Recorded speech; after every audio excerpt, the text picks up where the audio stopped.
Ah, inilah tantangan Elias sesi kelima. Presentasi ini tersedia dengan gratis bagi pekerja-pekerja Tuhan, hamba-hamba Tuhan, murid-murid Yesus.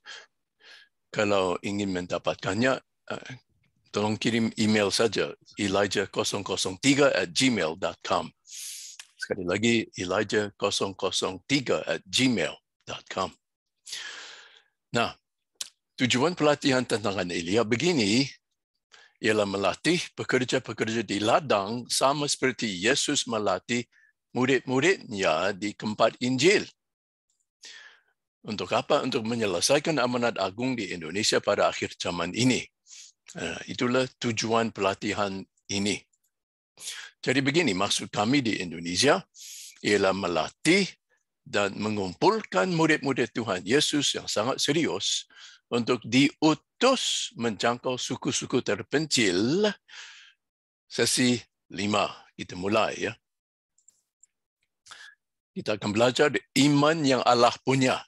Nah, saya percaya ini baru untuk kalian semua. Mungkin kalian belum pernah dengar tentang iman yang Allah punya, tapi sebetulnya ada di dalam Alkitab. Kami akan belajar kegagalan yang kedua, yaitu Petrus tenggelam ke dalam air. Markus 11 ayat 23. Aku berkata kepadamu, sesungguhnya barang siapa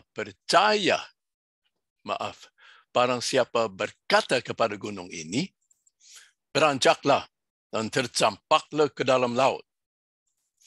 Asal tidak bimbang hatinya, tetapi percaya bahawa apa yang dikatakannya itu akan terjadi, maka hal itu akan terjadi baginya.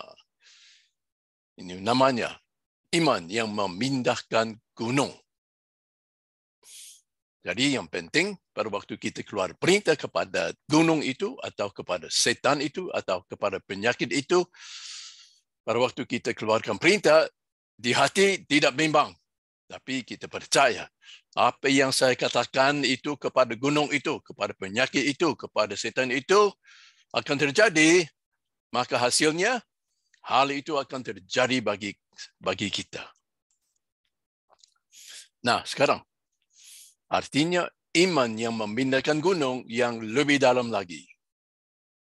Mari, Markus 11. Keesokan harinya, sesudah Yesus dan ke-12 muridnya meninggalkan Betania, Yesus merasa lapar. Dan dari jauh, ia melihat pohon ara yang sudah berdaun. Ia mendekatinya untuk melihat kalau ia mendapat apa-apa pada pohon itu. Tetapi waktu ia tiba di situ, ia tidak mendapat apa-apa selain daun-daun saja. Sebab memang bukan musim buah ara. Maka katanya kepada pohon itu, jangan lagi seorang pun makan buahmu selama-lamanya. Dan murid-muridnya pun mendengarnya. Nah, biasanya kita tidak berkata-kata kepada pohon. Betul enggak? Tapi di sini Tuhan mengajar sesuatu hal yang penting sekali yang kita mau fahami. Kita loncat ke ayat 20. Pagi-pagi ketika Yesus dan murid-muridnya lewat, mereka melihat pohon ara tadi sudah kering sampai ke akar-akarnya. Nah, bagaimanakah Yesus melakukan mukjizat ini? Yesus melakukan mukjizat ini bukan dengan pakai doa, tidak ada nubuatan, tidak ada proklamasi, tidak ada deklarasi, tidak. Melainkan dengan mengeluarkan perintah kepada pohon itu, yaitu jangan lagi seorang pun makan buahmu selama-lamanya. Bapanya telah memberikan kepada Yesus otoritas menguasai pohon itu. Yesus mau supaya pohon itu mati. Jadi dia perintahkan dia mati. Pohon itu tunduk. Kenapa? Karena pohon itu ada di bawah otoritasnya, ada di bawah kuasanya. Jadi apa saja yang di bawah kuasa, kita harus tunduk kepada perintah kita. Itu definisi daripada otoritas. Dengan cara bagaimanakah Yesus perintahkan pohon itu sehingga mujizat itu terjadi? Dengan iman macam apakah Tuhan mengeluarkan perintah kepada pohon itu? Markus 11. Maka teringatlah Petrus akan apa yang telah terjadi. Lalu ia berkata kepada Yesus, Rabi, lihatlah, pohon ara yang kau kutuk itu sudah kering. Petrus terheran menyaksikan mujizat itu. Pada ayat yang berikut, Yesus menyatakan bagaimana dia menjalankan otoritas untuk melakukan mujizat itu. Yaitu dengan iman macam apakah dia menjalankan otoritasnya kepada pohon itu. Ayat 22. Yesus menjawab mereka, percayalah kepada Allah. Nah, sebetulnya saudara-saudari, menurut bahasa Yunani, jawaban Yesus adalah, punyalah iman yang Allah punya. Punyalah iman yang Allah punya. Itulah terjemahan yang tepat, saudara-saudari.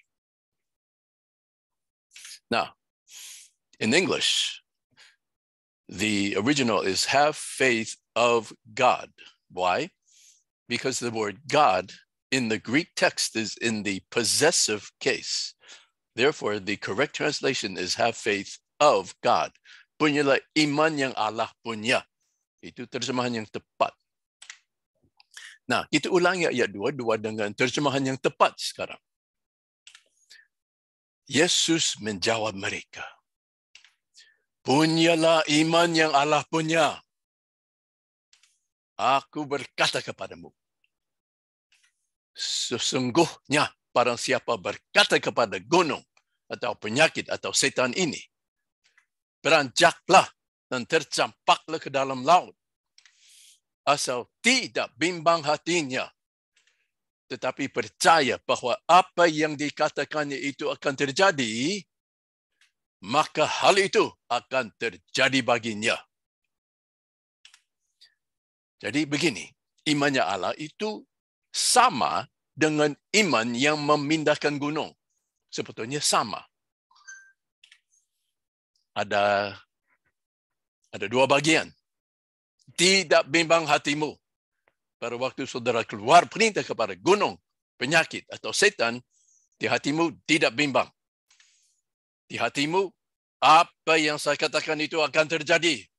Kenapa? Karena aku diberi kuasa di sini. Aku diberi otoritas di sini. Jadi apa saja yang saya katakan, apa yang saya keluarkan, apa yang saya perintahkan harus terjadi. Pokoknya, kita harus mengerti otoritas. Penting sekali. Kalau saudara mau menyembuhkan orang sakit, usir setan sebagaimana Yesus lakukan, saudara harus mengerti otoritas. Apa saja yang ada di bawah otoritas kita harus dan akan tunduk kepada perintah kita. Itu definisi daripada otoritas. Dan saudara sebagai murid Yesus sudah beri otoritas menguasai setan-setan dan menyembuhkan orang sakit. Jadi Tuhan Yesus perintahkan pohon ara itu supaya mati dengan imannya Allah. Dengan iman yang Allah punya. Apabila saudara benar-benar mengerti otoritas, saudara juga bisa mengeluarkan perintah kepada bawahan saudara dengan imannya Allah. Yaitu dengan iman yang memindahkan gunung. Artinya, dengan tidak bimbang. Apabila saudara mengerti otoritas, saudara bisa punya imannya Allah. Yaitu iman yang memindahkan gunung. Nah, sekarang saya mau kasih dua contoh untuk imannya Allah. Dua contoh.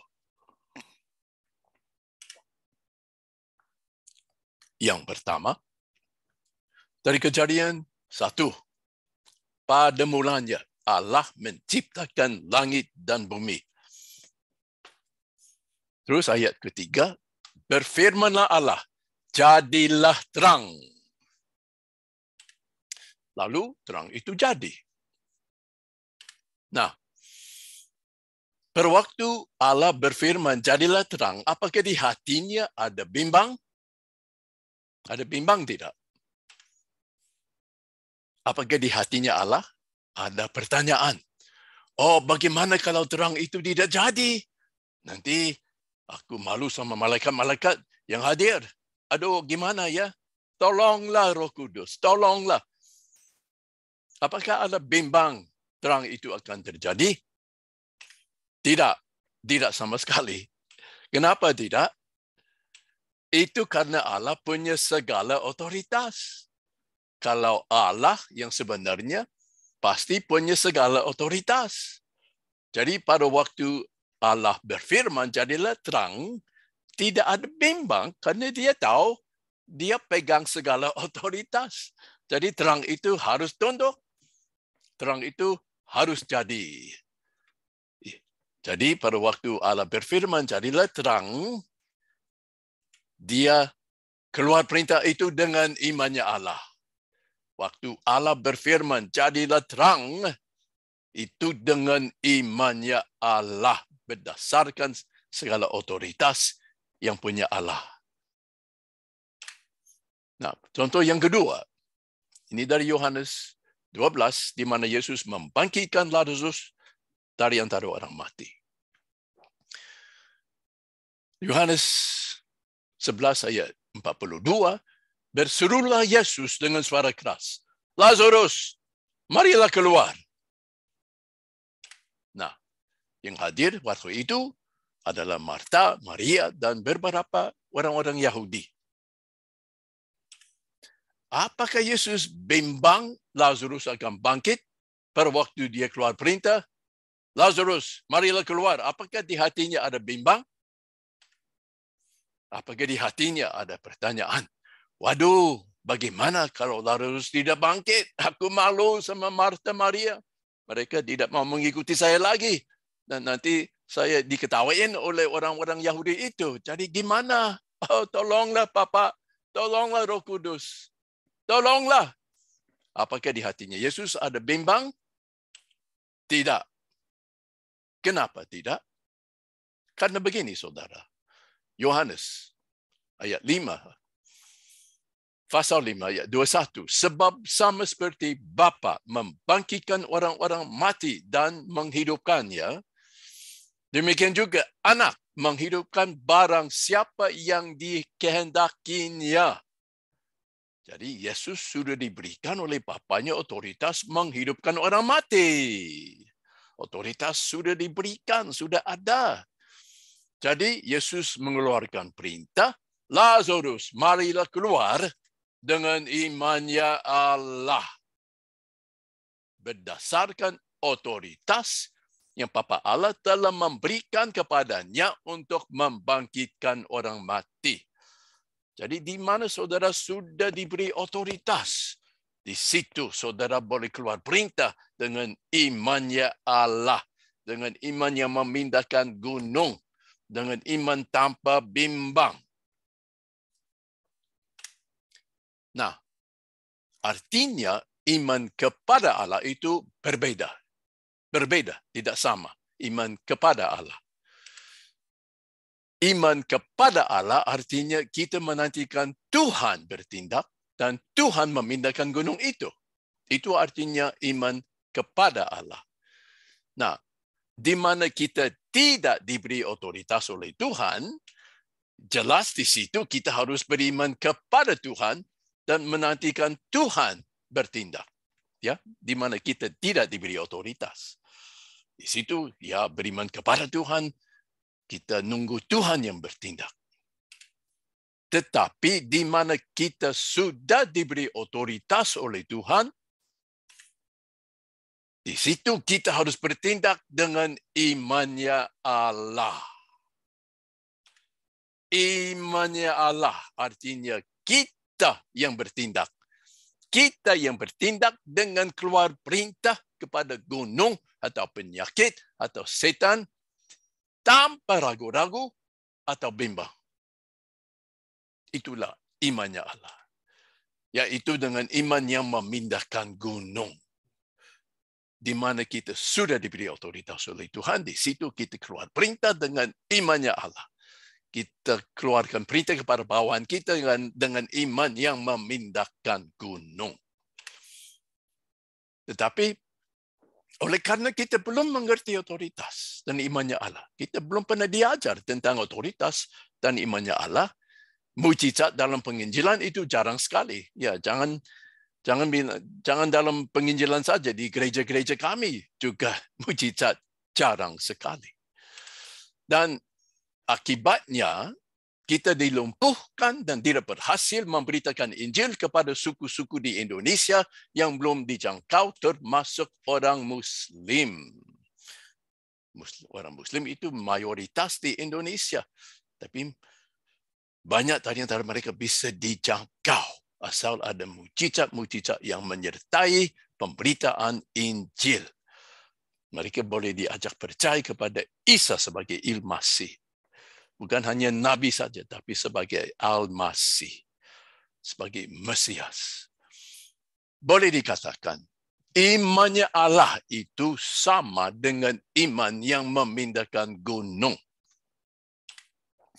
Yesus melakukan mujizat itu dengan menjalankan otoritasnya, dengan memerintahkan pohon itu mati. Dengan imannya Allah atau iman yang memindahkan gunung. Waktu Yesus keluar perintah kepada pohon itu, di hatinya, imannya Allah. Tidak bimbang. Aku punya otoritas, pohon itu harus tunduk kepada perintah saya. Imannya Allah begini. Tidak bimbang hatimu. Apa saja yang saya katakan harus terjadi. Karena kenapa saya punya otoritas di sini. Jadi pada waktu saya keluar perintah kepada bawahan, di hatiku tidak bimbang. Apa saja yang saya katakan, yang saya perintahkan kepada bawahan itu harus terjadi. Mau nggak mau harus terjadi. Itu imannya Allah. Nah, sekarang kita belajar iman seperti biji sesawi. Bukan iman sebesar biji sesawi. Bukan. Iman seperti biji sesawi. Yang kita perhatikan di sini bukan besarnya biji sesawi, tapi ciri-cirinya. Kita tidak mau iman sebesar biji sesawi. Kenapa? Karena biji sesawi itu kecil sekali. Kita tidak mau iman yang kecil. Kita mau iman yang besar, yang bisa memindahkan gunung. Nah, di tangan saya ada biji sesawi. Ya, biji sesawi. Nah, kita belajar ciri-cirinya. Sebiji sesawi yang hampir tidak nampak, itu ciri-cirinya, ya, hampir tidak nampak, dapat menghasilkan tanaman yang sangat nampak dan berhasil. Nah, di situ semua tanaman biji sesawi, tanaman sesawi, ya. Itu foto dari Australia, ya. Nah, tanaman tangguh yang bertumbuh dari biji yang hampir tidak nampak di situ, ya. Tanaman yang tangguh. Begini, ya. Masing-masing dari banyak polong di bawah ini berisi sekitar 30 biji sesawi. Setiap polong di bawah situ isinya 30 biji sesawi. Setiap biji sesawi kaya sekali minyak, 46%. Jadi dijual di pasar untuk masak, ya. Itu ciri-ciri dari biji sesawi. Nah, hanya 2 atau 3 kilo biji sesawi menghasilkan panen ini untuk 1 hektar lahan. Kalau cuma 2 atau 3 kilo biji sesawi saja. Sebaliknya, kalau kita mau menghasilkan panen gandum untuk 1 hektar lahan, kita membutuhkan 100 kilo gandum. Jadi jauh bedanya, ya. Jauh bedanya. Oleh karena itu, biji sesawi itu kaya dan dikemas dengan potensi. Misalnya dibandingkan dengan gandum. Biji itu bisa sangat bermanfaat dan produktif.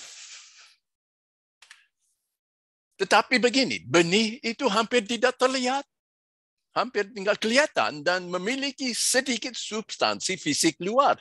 Betul enggak? Hampir tidak kelihatan. Demikian juga, iman tidak terlihat dan tidak memiliki substansi fisik. Iman juga tidak kelihatan. Jadi iman itu seperti biji sesawi. Iman itu seperti biji sesawi. Bukan sebesar biji sesawi. Bukan. Tapi seperti biji sesawi. Karena biji sesawi itu hampir tidak terlihat. Demikian juga iman tidak terlihat. Ya. Imannya Allah yang tidak terlihat dapat menuai panen besar atau hasil yang sangat terlihat. Imannya Allah dapat memindahkan gunung. Imannya Allah dapat memindahkan penyakit, dapat memindahkan setan, dan dapat menghasilkan hasil yang luar biasa di bidang fisik atau di sini dan pada saat ini.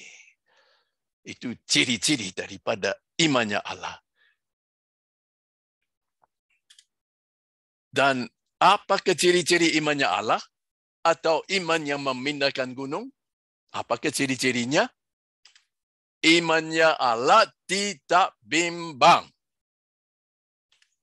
Waktu saudara menyembuhkan orang sakit, asal saudara mengerti otoritas yang Tuhan berikan kepadamu menguasai sakit penyakit dan setan-setan, saudara sama sekali tidak bimbang atau ragu-ragu.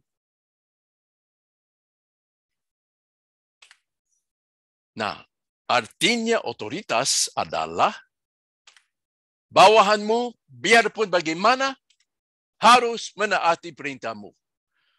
Ya, kalau setan-setan sakit penyakit memang tidak mau keluar, tidak mau tunduk kepada perintah kita, enggak mau. Tapi kita paksa mereka keluar. Biar bagaimanapun, harus menaati perintahku. Biar mereka enggak mau, aku paksa mereka keluar. Markus 11, Yesus berkata, punyalah iman yang Allah punya. Aku berkata kepadamu, sesungguhnya barang siapa berkata kepada gunung ini atau penyakit atau setan ini, beranjaklah, tercampaklah ke dalam laut, asal tidak bimbang hatinya, tetapi percaya bahwa apa yang dikatakannya itu akan terjadi, maka hal itu akan terjadi baginya. Jadi saya harap saudara bisa mengerti artinya daripada iman yang Allah punya. Kalau saudara dapat mengertinya, saudara akan berhasil menyembuhkan orang sakit, mengusir setan, membawa banyak jiwa-jiwa kepada Tuhan Yesus. Dan mereka yang belum percaya, kalau menyaksikan mukjizat, hati mereka terbuka, mereka akan percaya kepada Yesus. Karena Allah mereka, kepercayaan mereka, dewa-dewi mereka tidak sanggup menjalankan mukjizat seperti yang Yesus dapat jalankan.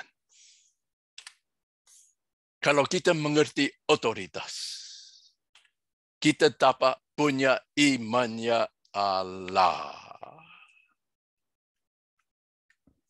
Kalau bimbang, akibatnya kurang imannya Allah.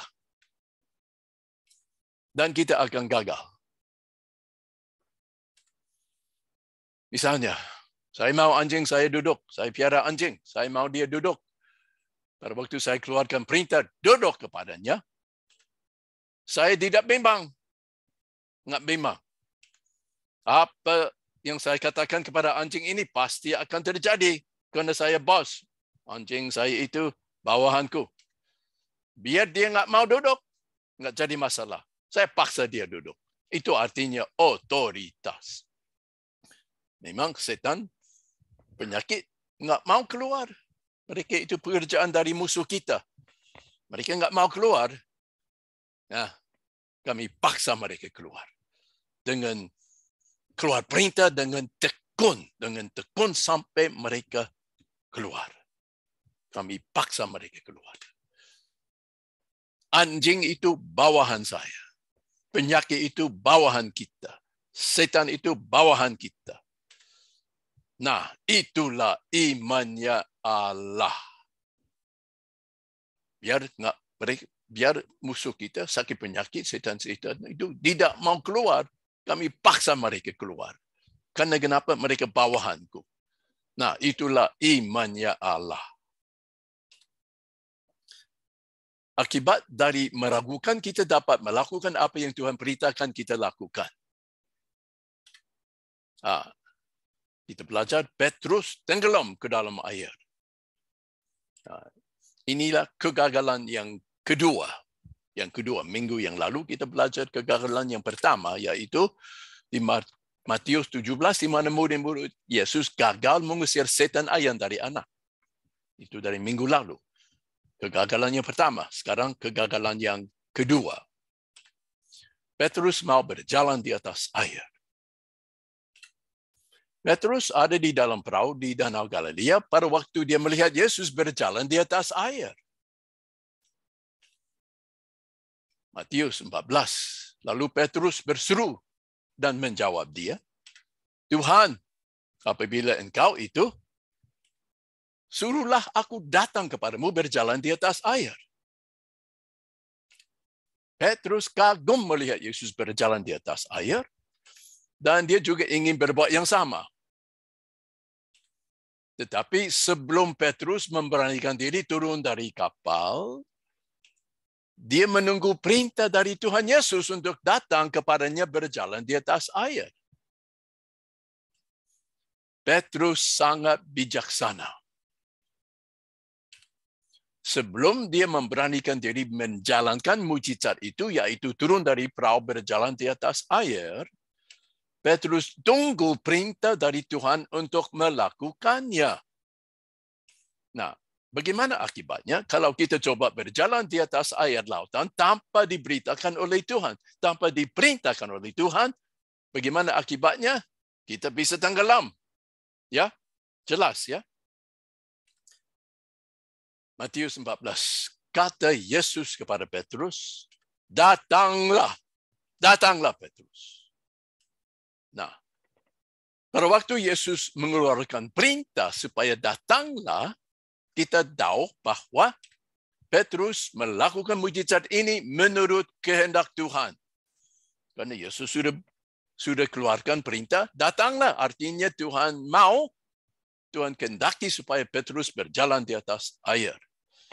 Dan Petrus telah diberikan otoritas oleh Tuhan untuk berjalan di atas air. Kalau Tuhan perintahkan kita menjalankan sesuatu, artinya Tuhan memberikan otoritas kepada kita untuk menjalankan hal itu. Jelas, ya. Jadi di sini Tuhan berikan kepada Petrus otoritas untuk berjalan di atas air. Karena sudah diperintahkan, datanglah. Hanya dengan demikian, Petrus memberanikan diri turun dari perahu dan berjalan di atas air. Hanya dengan demikian. Demikian juga, sebelum kita coba menjalankan mujizat, kita harus menerima perintah dari Tuhan untuk melakukannya. Itu penting, saudara-saudari. Tetapi kalau kita berani coba melakukan suatu mujizat tanpa diperintahkan oleh Tuhan, kita kemungkinan ambil resiko. Misalnya, pernahkah Tuhan dengan jelas di dalam Injil perintahkan kita mengusir roh-roh jahat di udara? Pernah tidak? Tidak pernah. Di keempat Injil, Tuhan Yesus tidak pernah perintahkan murid-muridnya menjalankan yang dikatakan, yang disebut perperangan rohani di udara.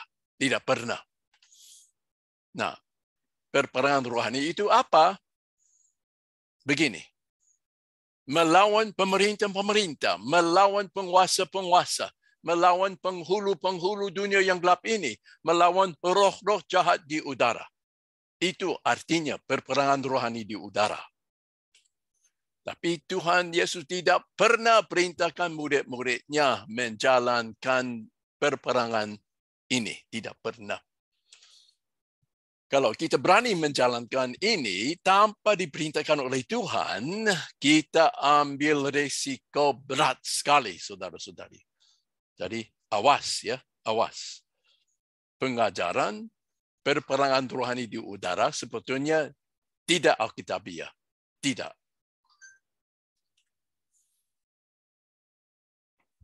Di website kami ada cukup banyak pengajaran tentang hal ini. Nah, sekarang kita ulangi ayat 28. Lalu Petrus berseru dan menjawab Yesus, Tuhan, apabila engkau itu, suruhlah aku datang kepadamu berjalan di atas air. Kata Yesus, datanglah. Maka Petrus turun dari perahu dan berjalan di atas air mendapatkan Yesus. Tetapi ketika dirasanya tiupan angin, takutlah Petrus dan mulai tenggelam. Lalu Petrus berteriak, Tuhan, tolonglah aku. Segera Yesus mengeluarkan tangannya, memegang dia, dan menyelamatkan Petrus. Dan Yesus berkata, hai orang yang kurang percaya, mengapa engkau bimbang? Yesus tidak senang dengar seruan Petrus. Kenapa? Karena dia sudah perintahkan Petrus datang berjalan di atas air dan menuntut dia berhasil menjalankan perintahnya. Apa saja yang Tuhan perintahkan kita untuk menjalankan, dia menuntut kita menjalankannya dengan berhasil. Tetapi Petrus gagal menaati perintahnya, yaitu datanglah. Petrus gagal. Tengah jalan dia tenggelam. Tidak menaati perintah Tuhan. Tuhan tidak senang. Nah, mengapa Petrus tenggelam? Kenapa? Ayat 31, Yesus berkata, hai orang yang kurang percaya, yaitu kurang iman. Mengapa engkau bimbang? Jadi mengapa Petrus tenggelam? Nah, begini. Inilah kedua kalinya Yesus menegur murid-muridnya oleh karena mereka kurang percaya. Ini kali kedua. Mereka kurang percaya. Mereka kurang iman. Mereka ditegur oleh Tuhan. Kali pertama adalah di Matius 17, di mana mereka gagal mengusir setan ayam dari anak itu. Ingat, itu kali pertama mereka ditegur oleh Tuhan karena mereka kurang iman. Ini kali kedua waktu Petrus gagal berjalan di atas air. Nah, satu kali lagi. Yesus berkata kepada Petrus, ya, hai orang yang kurang percaya atau kurang iman, mengapa engkau bimbang? Nah, Petrus tenggelam karena dia bimbang, jelas. Tepatnya apa yang Petrus ragukan. Petrus bimbang, dia bisa berjalan di atas air sebagaimana diperintahkan oleh Tuhan Yesus. Itulah yang diragukan. Dia meragukan diri sendiri. Dia bimbang, dia bisa berjalan di atas air. Pada waktu dia melihat gelombang dan angin. Marilah kita mengulangi kegagalan yang pertama itu. Yang tadi, dari Matius 17 itu, mari diulangi. Matius 17 ayat 19. Mengapa kami tidak dapat mengusir setan itu? Ini ditanyakan oleh murid-murid kepada Yesus. Ayat 20. Yesus berkata, karena kamu kurang percaya, kurang iman. Sesungguhnya, sekiranya kamu mempunyai iman seperti biji sesawi saja, kamu dapat berkata kepada gunung ini, pindah dari tempat ini ke sana. maka gunung ini akan pindah dan takkan ada yang mustahil bagimu. Nah, begini. Penjelasannya begini. Murid-murid itu gagal usir setan karena kurang iman yang memindahkan gunung, yaitu kurang iman. Kurang iman. Kurang iman yang memindahkan gunung. Nah, kita selalu mengajar umat Tuhan supaya jangan bimbang terhadap Bapa kami yang di sorga. Benar, benar. Amin. Tetapi, apakah Petrus bimbang terhadap Allah di sini? Apakah itu yang menyebabkan dia tenggelam karena dia bimbang terhadap Allah? Bukan. Apakah Petrus bimbang terhadap Tuhan Yesus di sini? Mengakibatkan dia tenggelam karena bimbang terhadap Tuhan Yesus? Tidak.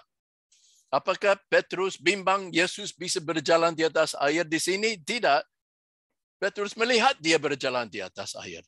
Jadi, tepatnya apa yang Petrus ragukan mengakibatkan dia tenggelam. Apa yang dia ragukan? Karena Petrus bimbang dia sendiri bisa berjalan di atas air sebagaimana diperintahkan Yesus.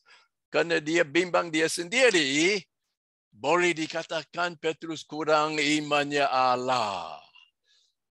Di mana kita bimbang, di situ kita kurang imannya Allah. Imannya Allah itu lawan kata daripada bimbang. Kalau kita punya imannya Allah, kita tidak bimbang. Petrus bimbang. Jadi dia kurang imannya Allah. Imannya Allah. Markus 11, Yesus menjawab mereka, punyalah iman yang Allah punya. Aku berkata kepadamu sesungguhnya, barang siapa berkata kepada gunung ini, beranjaklah, tercampaklah ke dalam laut. Asal tidak bimbang hatinya, tapi percaya bahwa apa yang dikatakannya itu akan terjadi, maka hal itu akan terjadi baginya. Itulah imannya Allah, tidak bimbang hatimu.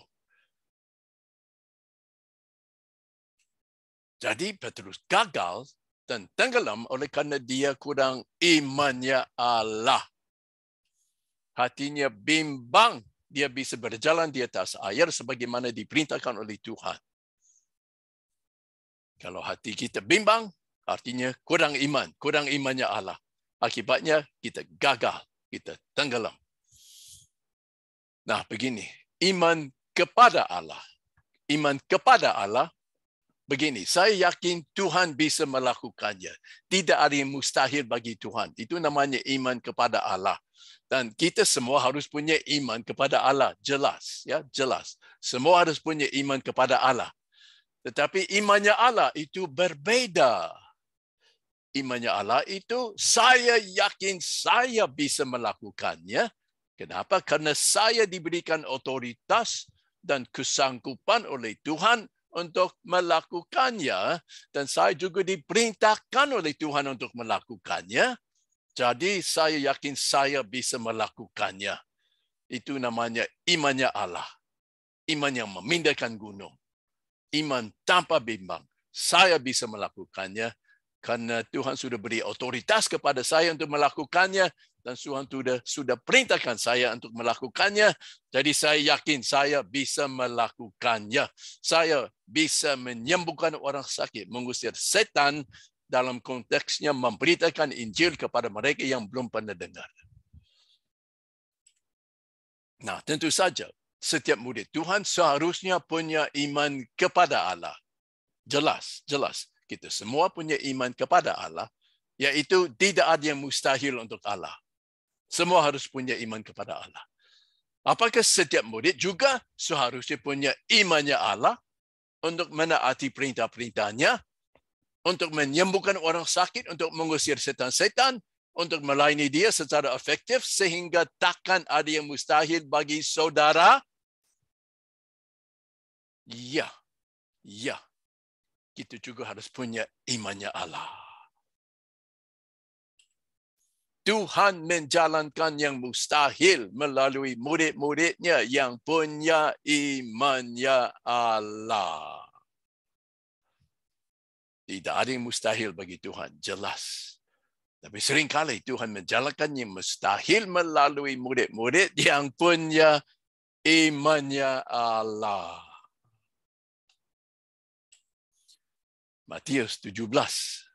Sesungguhnya, sekiranya kamu mempunyai iman seperti biji sesawi saja, kamu dapat berkata kepada gunung ini atau kepada penyakit atau setan, pindah dari tempat ini ke sana, maka gunung ini akan pindah.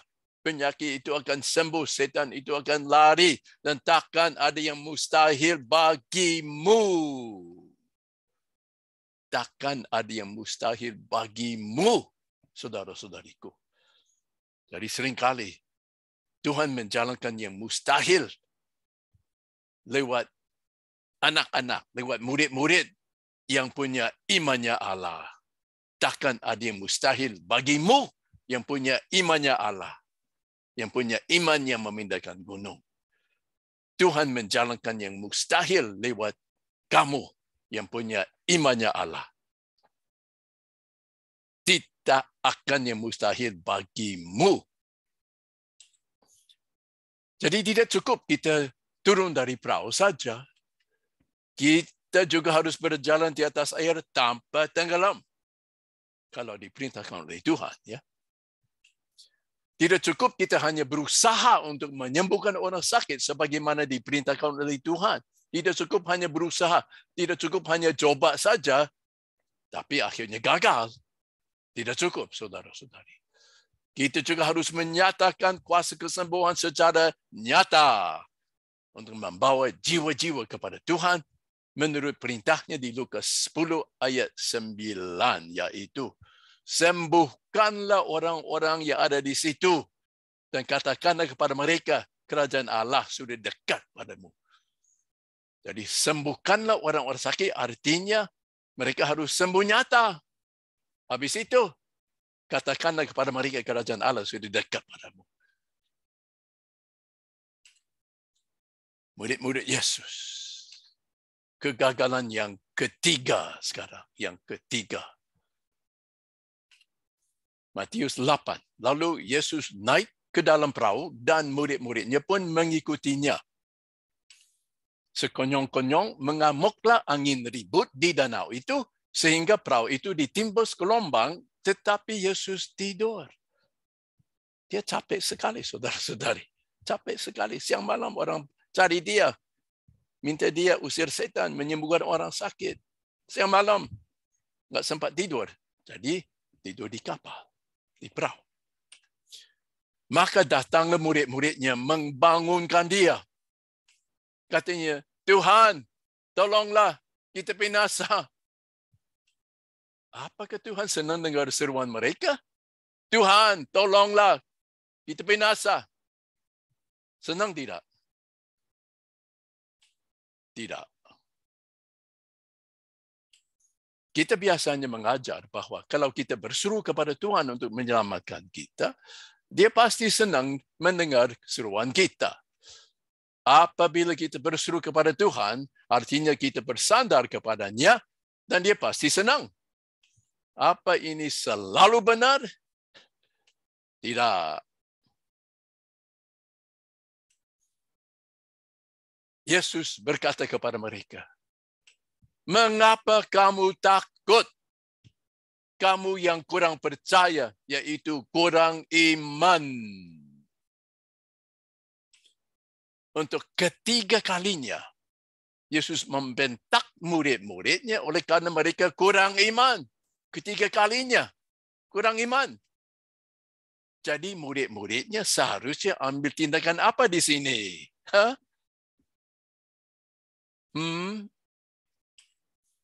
Lalu bangunlah Yesus, menghardik angin dan danau itu. Maka danau itu menjadi teduh sekali. Jadi angin dan danau itu ada di bawah otoritas Yesus dan taat kepada perintahnya setelah dihardik dengan iman yang memindahkan gunung. Dan heranlah orang-orang itu katanya, orang apakah dia ini? sehingga angin dan danau pun taat kepadanya. Iman macam manakah yang kurang pada mereka? Iman yang memindahkan gunung. Imannya Allah. Iman yang kurang di sini seharusnya sama dengan iman mereka yang kurang pada kegagalan yang pertama dan yang kedua, yaitu iman yang memindahkan gunung. Alkitab tidak boleh berlawanan dengan Alkitab. Jadi Tuhan ingin mereka ambil tindakan apakah? Kita akan meneruskan hal ini pada sesi 6 minggu depan. Minggu depan. Jadi minggu depan, sesi 6. Kita akan belajar menghardik angin badai. Haleluya. Kita akan belajar gerakan masal suku Sunda kepada Isa Al-Masih yang sudah mulai di Jawa Barat. Sudah lebih dari 6,000 orang Sunda percaya kepada Isa sebagai Al-Masih. Kita akan belajar kisah Rasul-Rasul. Bagaimana murid-murid Yesus menyembuhkan orang sakit pada kisah Rasul-Rasul. Nah, bulan Agustus yang mendatang ini, kami, yaitu saya dengan istri saya, akan datang ke Indonesia untuk mengulangi pelatihan tantangan pilihan ini. Untuk siapa? Untuk murid-murid Yesus yang sangat serius dan yang ingin diutus menjangkau suku-suku terpencil untuk menyelesaikan amanat agung di Indonesia.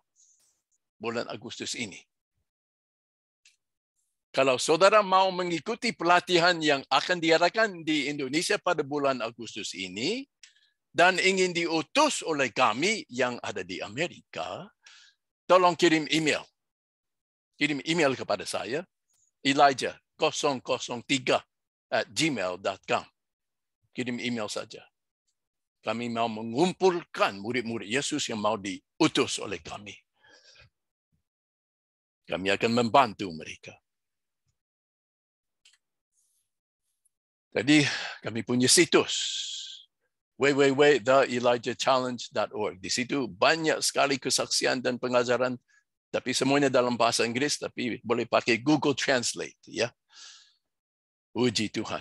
Nah, sekarang kita bikin demonstrasi kesembuhan. Begini, kita akan melayani kesembuhan secara massal. Jadi kita melayani semua pada saat yang sama. Setelah itu ada yang akan sembuh dan akan bersaksi. Setelah itu istri saya dan Ibu Pris, mereka akan ambil alih. Mereka memimpin pelayanan yang lebih lanjut lagi untuk orang yang belum disembuhkan. Jadi begini, minggu yang lalu, pada waktu kita melayani, ada 2 orang yang sakit jantung, bukan sakit jantung, sakit stroke. Tidak bisa bangun, mereka bangun berdiri, mulai jalan-jalan. Ya. Jadi pada saat ini, kita mau berbuat yang sama. Ya. Yang sakit stroke, tidak bisa bangun, kita melayanimu. Tapi yang lain juga kita akan melayani. Yang susah bangun, ya, sebabnya ya apa saja. Pokoknya kalau susah bangun kita akan melayani.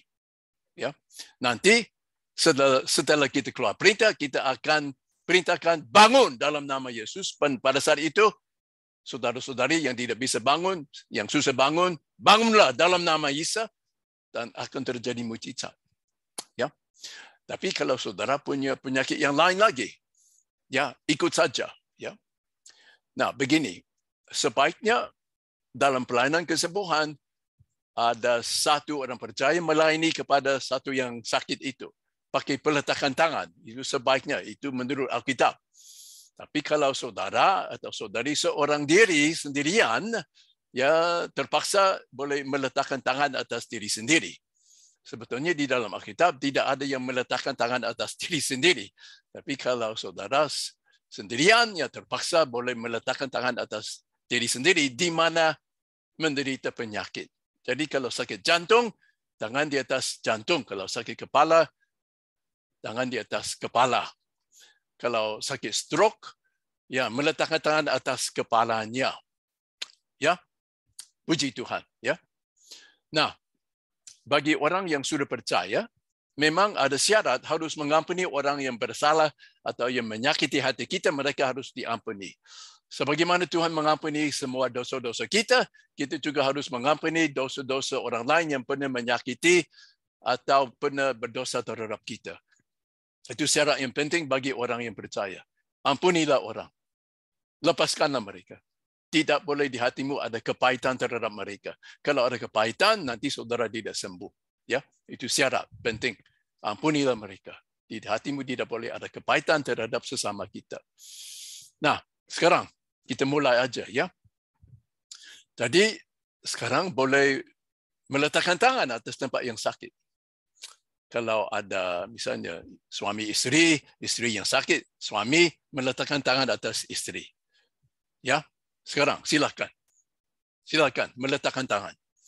Sekarang dengan buka mata kita keluar perintah. Semua sekalian ikut saya. Ya. Dalam nama Yesus.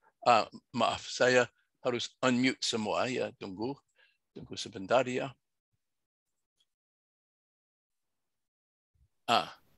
Sekarang boleh unmute. Silakan unmute. Sekarang semua ikut saya buka suara. Kita akan keluar perintah dengan tidak bimbang. Kita akan keluar perintah dengan otoritas. Kita akan menghardik semua sakit penyakit. Membentak, menghardik. Kita akan menangking sakit penyakit dengan imannya Allah. Dengan imannya memindahkan gunung. Ya, jadi di hatimu tidak boleh ada bimbang sekarang. Nah, sekarang semua ikut saya. Semua ikut saya keluar perintah. Yang sehat, yang sakit, semua keluar perintah. Ikut saya. Dalam nama Yesus. Dalam nama Yesus. Semua sakit penyakit hilang. Semua sakit penyakit. Roh sakit penyakit keluar. Sakit penyakit keluar. Dalam nama Yesus. Dalam nama Yesus. Jadilah engkau sembuh. Dalam nama Yesus. Jadilah sembuh. Dalam nama Yesus. Engkau dipulihkan total dalam nama Yesus. Kamu dipulihkan dalam nama Yesus. Bangunlah. Bangunlah. Dalam nama Yesus. Dalam nama Yesus. Dalam nama Isa Al-Masih. Bangunlah. Nama Isa Bangunlah. Dan berjalanlah. Berjalanlah. Tidak ada sakit penyakit di dalam nama Yesus. Sempurna. Siapa yang sembuh?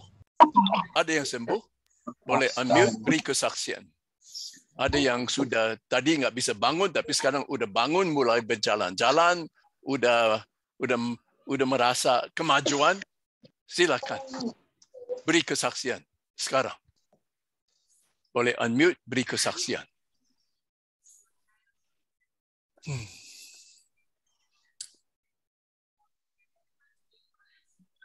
Ada siapa? Beri kesaksian. Memang kadang-kadang perlu sedikit waktu karena mereka lagi coba-coba. Yang sembuh, silakan bersaksi.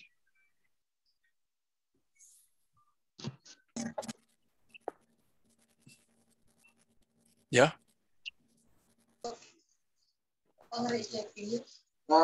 Pastor? Ya. Silakan. Siapa? Pak Domingus. Domingus, ya. Gimana? Di mana engkau? Ya. Nggak Istri kelihatan. saya di Jawa Timur. Di Surabaya. Domingus, ya. Oh, Pak Mingus, ya. Silakan. Istri saya ini masih seorang Muslim. Beliau ini yang minggu lalu kita sempat doakan. Beliau punya sakit penyakit termasuk penyakit gula. Sakit Cuman apa? pada saat sakit gula. Oh, Diabetes. sakit gula, ya. Terus? Barusan kita mendoakan. Setelah kita doa, saya tanya kepada beliau, apa yang ibu rasakan? Nah, yang dia rasakan, dia ada getaran di dada. Amin. Dia merasa getar. Haleluya. Puji Tuhan. Ya. Jadi ada perubahan, ya. Puji Tuhan. Haleluya. Ibu, Tuhan mengasihi ibu. Tuhan mengasihi ibu. Jadi ini agama kita jangan jadi masalah. Yang penting kita percaya Tuhan yang sebenarnya yang bisa menyelamatkan kita dari dosa kita. Puji Tuhan, Bu. Ya. Amen. Jadi nanti Bapak boleh teruskan pelayanan ini, diteruskan sampai sembuh total, ya. Nanti pergi ke dokter, periksa, ada kesaksian, nanti kasih kesaksian sekali lagi, ya, yaitu sembuh total. Jadi nanti harus dites, ya. Gulanya harus dites. Tapi sudah ada perubahan. Tuhan sudah mulai menyembuhkan dia. Puji Tuhan.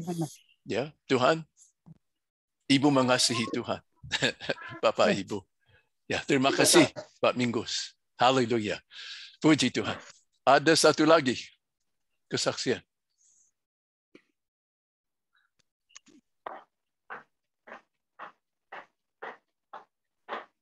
Satu lagi.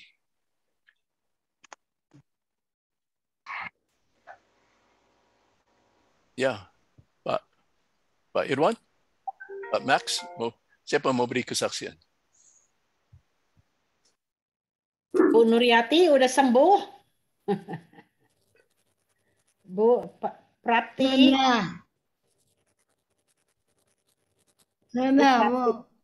Sudah ya.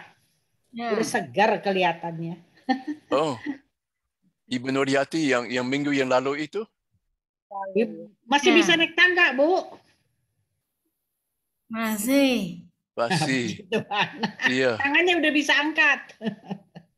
Puji Tuhan. Jadi tangan bisa angkat memang. Puji Tuhan. Ya. Nah, sekarang Ibu terus latihan ya, bicara ya supaya lidahnya nggak kaku lagi. Nah, kalau kita dulu suka kalau latihan lidah jadi marah orang, tapi sekarang kita kalau latihan lidah kita nyanyi puji-pujian dan memberkati orang lain. Puji Tuhan. Puji Tuhan. Okay. Right. Okay, Lucio, you can take over sama Ibu Pris. Kalian berdua bisa take over. Puji Tuhan, selamat bertemu kembali. Ya, selamat Ibu. Baik. Ya, boleh dilanjutkan pelayanannya? Ya, silakan. Ya. Baik, teman-teman, kita mau menyaksikan kalau ada teman-teman yang sudah disembuhkan oleh Tuhan.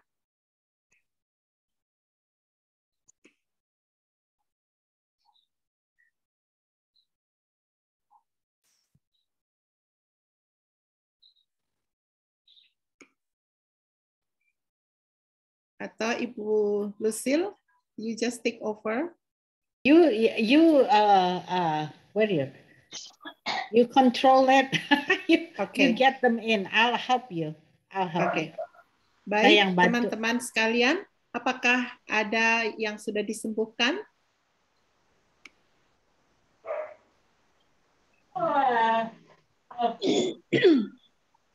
Belum ada. Oke. Ada yang mau didoakan lagi? Shalom. Ya, shalom Ibu Lis. Selamat malam. Malam Ibu. Malam Bu. Ya. Puji Tuhan.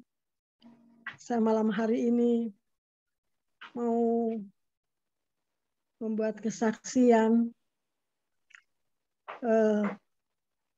Saya merasakan baru beberapa hari yang lalu ya.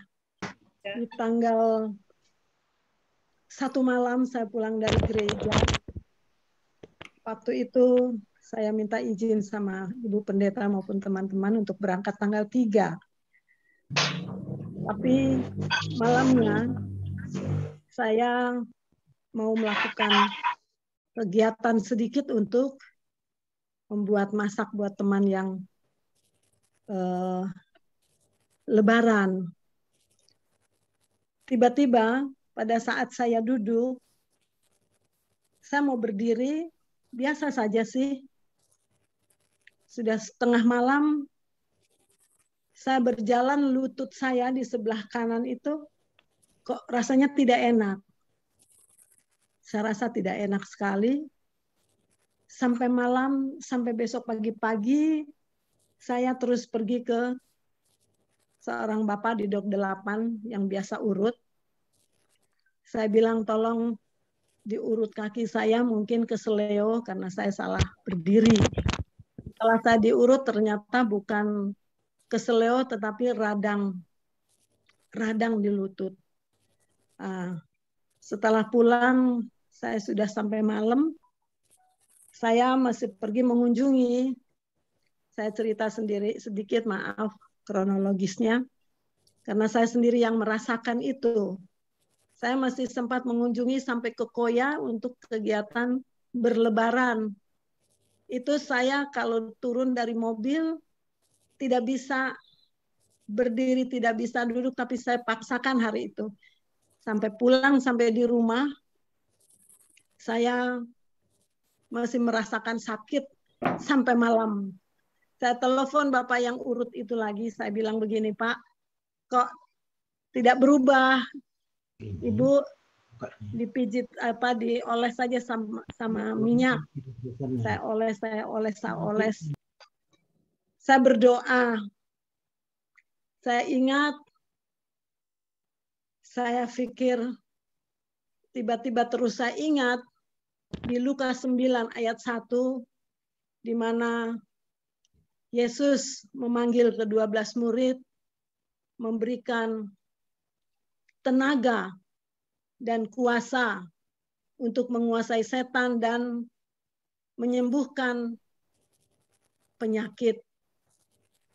Saya bilang sama Tuhan, Tuhan Yesus, saat itu, kalau Engkau memberikan kepada ke-12 murid malam hari ini, saya sambil mengoles kaki saya, di dalam nama Yesus, di dalam nama Yesus, Engkau sembuh.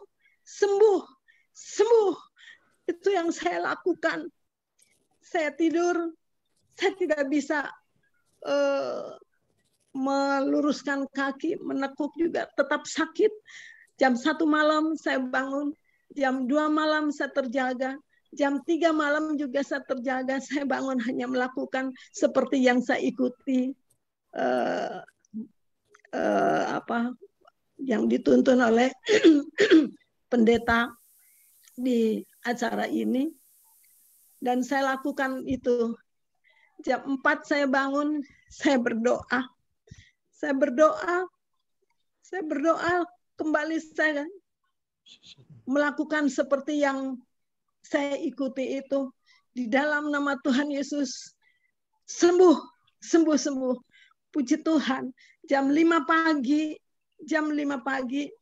ini saya harus berangkat sama anak saya tanggal 3 itu.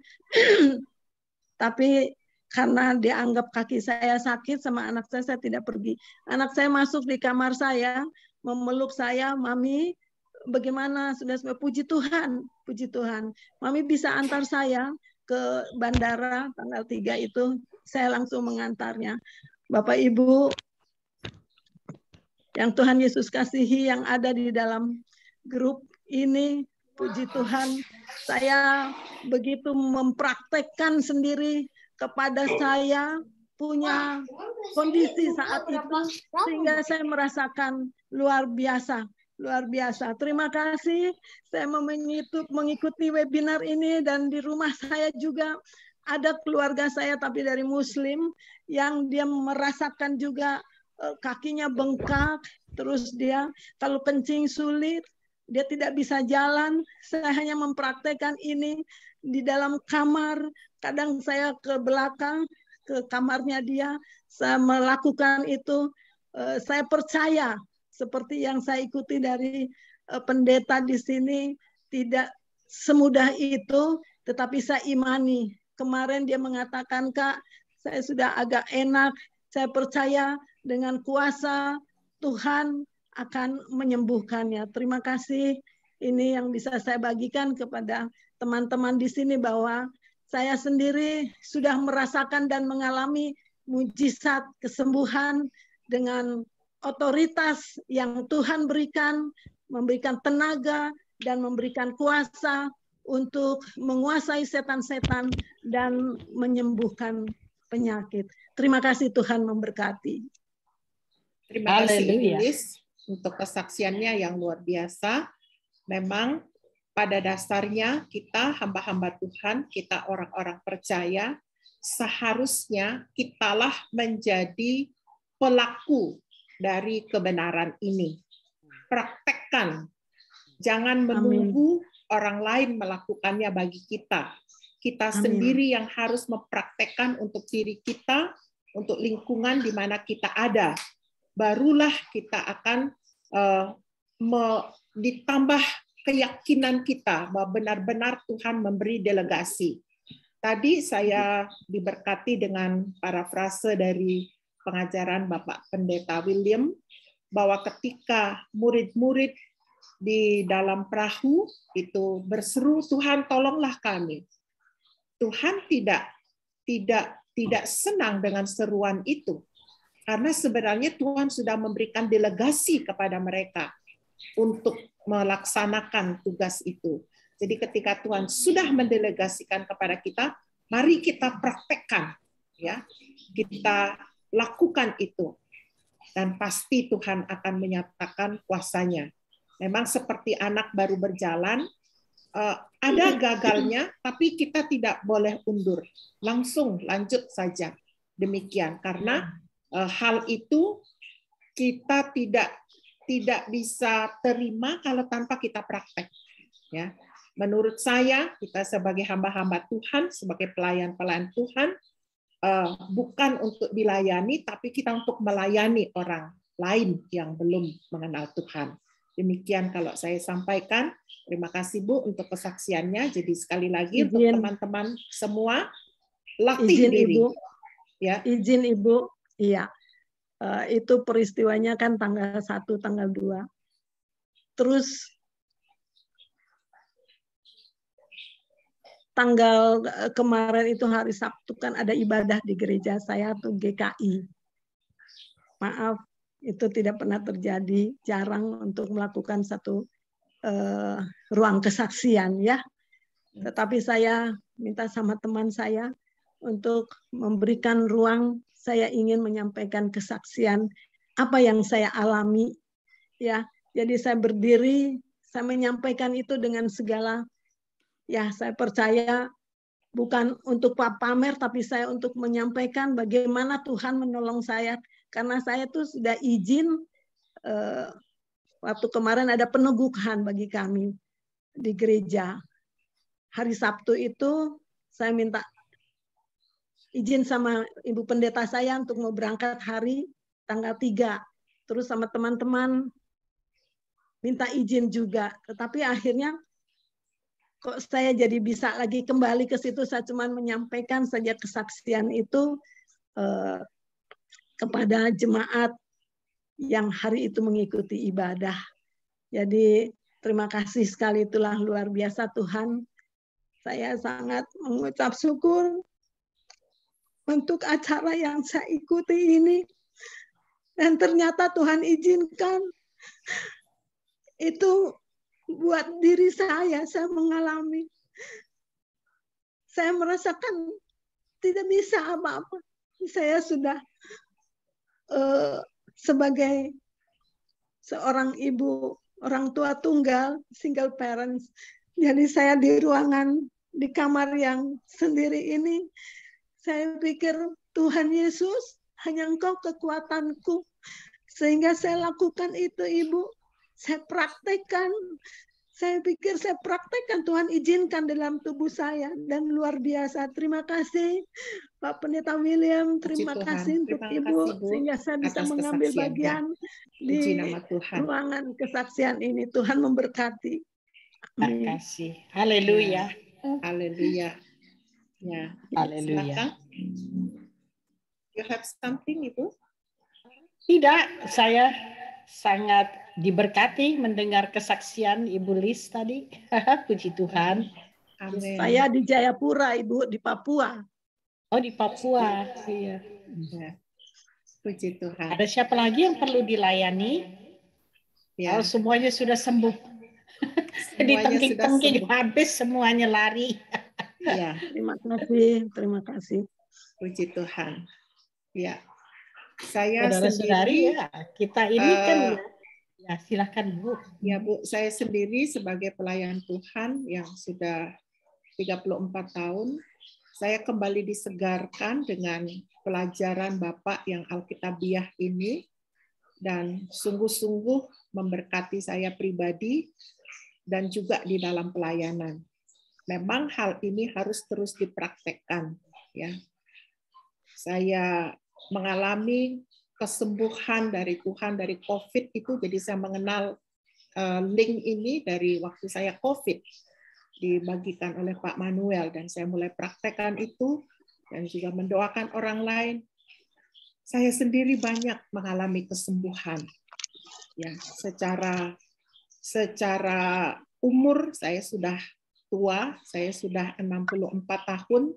Ya, banyak sakit penyakit, tetapi saya praktekkan otoritas yang Tuhan sudah berikan, dan sekarang saya bisa jalan 1 kilometer setiap pagi bolak-balik, yang tadinya sulit ya karena lutut sudah sakit, kaki sudah seperti lemah, tetapi dengan mujizat Tuhan saya seperti mendapat kekuatan yang baru.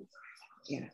Jadi buat rekan-rekan hamba Tuhan yang ada di sini semuanya, mari kita praktekkan ini untuk diri kita, juga untuk Ibu Pendeta Nur. Ini adalah satu sinode dengan saya. Beliau ada di distrik kami, dan saya percaya Ibu Nur pasti dipulihkan. Ada Ibu Pendeta Margaret yang tinggal bersama beliau. Bu Pendeta Margaret, silahkan praktekkan terus bersama Ibu Nur. Mujizat yang otoritas yang Tuhan sudah berikan pasti akan ada dampak bagi pelayanan di jemaat itu. Baik, mungkin dari saya demikian teman-teman. Kalau boleh kita akhiri, kalau ada yang mau bertanya atau yang mau didoakan. Ibu Netsi ya, Ibu Nesti, keponakannya ya, Karnis, umur 5 tahun, belum bisa jalan dan belum bisa bicara. Mari kita layani sama-sama. Oke, baik. Ibu Nesti.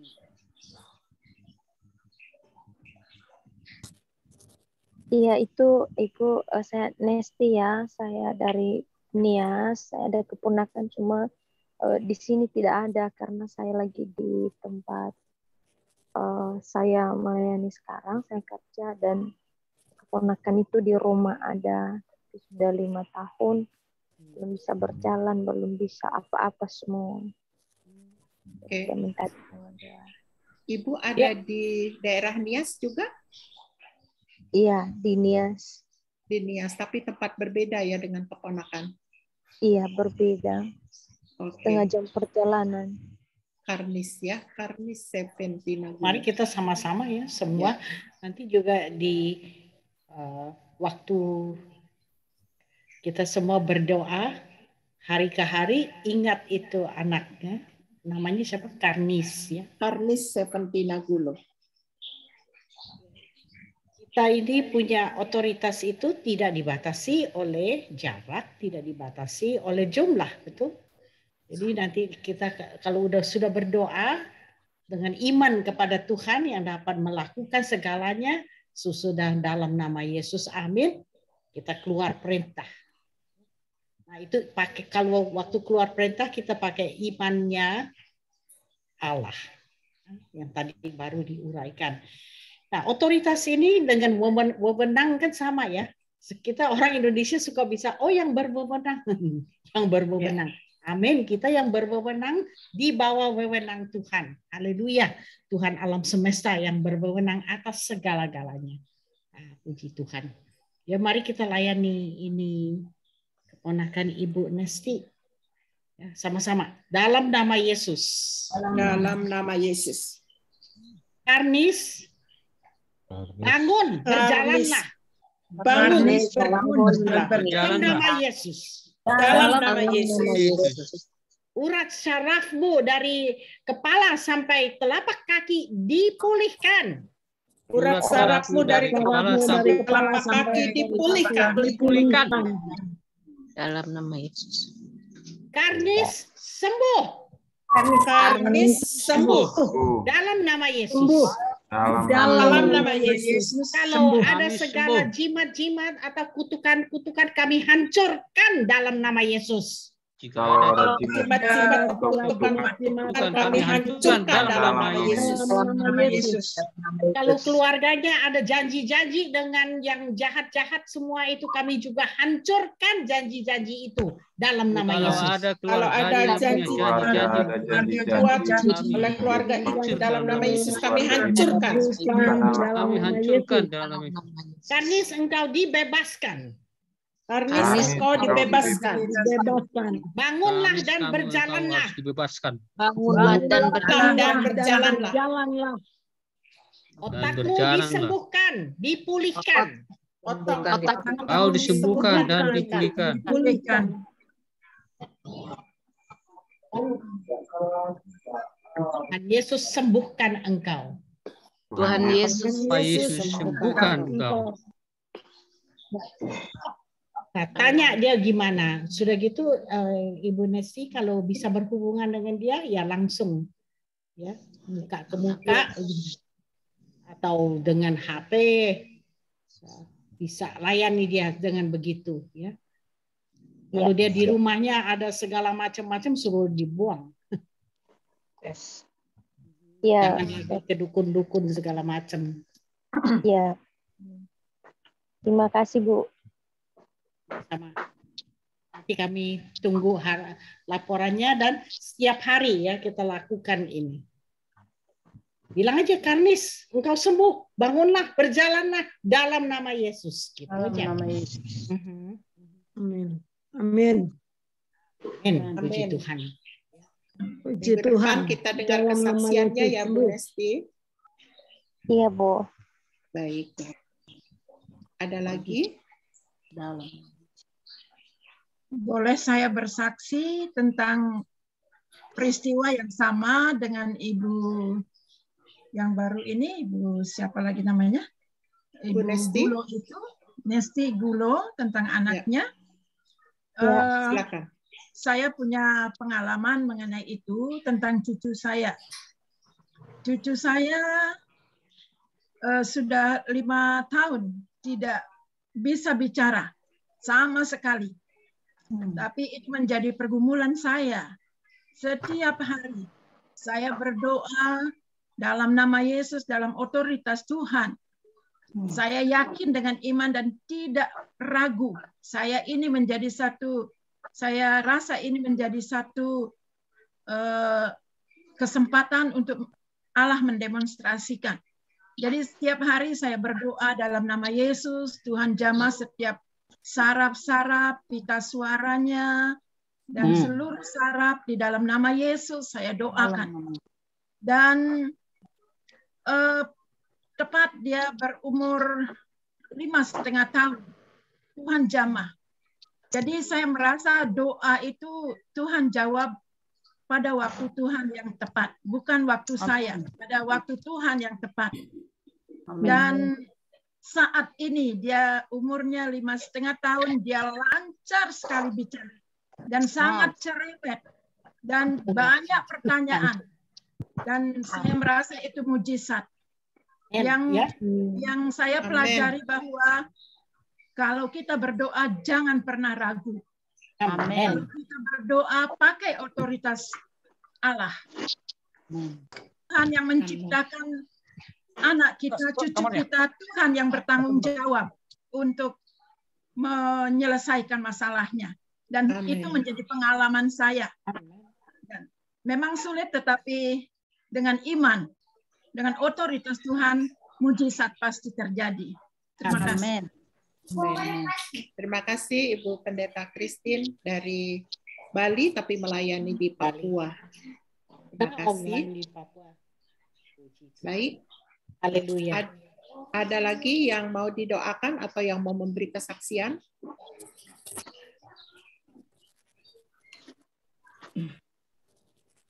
Prati, silakan.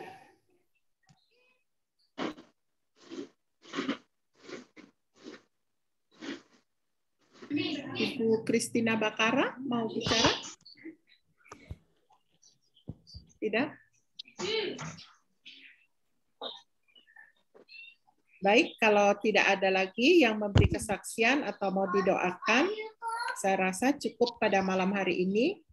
Kita akan akhiri pertemuan kita dan kita terus mendoakan adik Karnis supaya Tuhan menyatakan mujizatnya.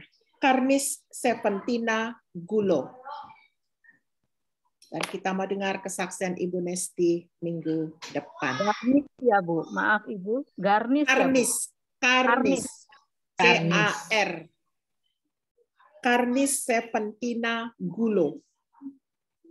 Tuhan bilang 2 orang sehati, Tuhan menjawab, ini kita ada 57. Haleluya. Haleluya. Kita mau berseru dan nanti minggu depan kita dengar kesaksian dari Ibu Nesti. Terima kasih.